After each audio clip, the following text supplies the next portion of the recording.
Hello guys, my name is Chuck Emery Gascon from Clive Social High School, and I will show you how to make a basket compost.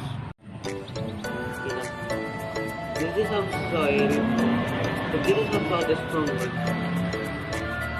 These are some leaves.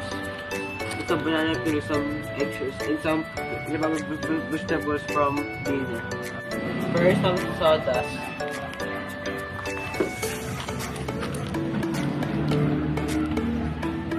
Then, some leaves.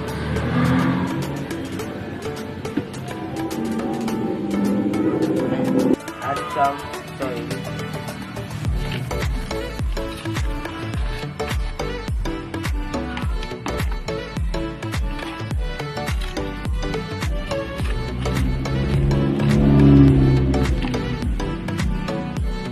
Add some banana peels, some vegetables,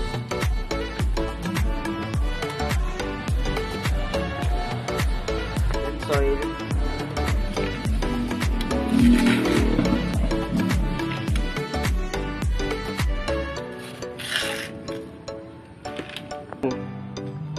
Then crack some eggs.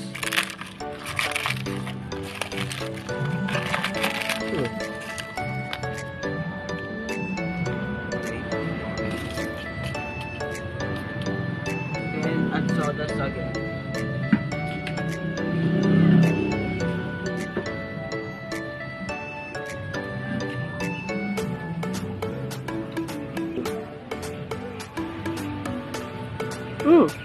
Then add some salt again.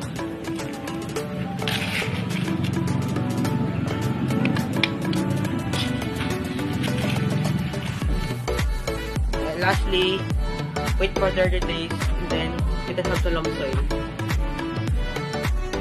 Thank you, and hit the like button and subscribe.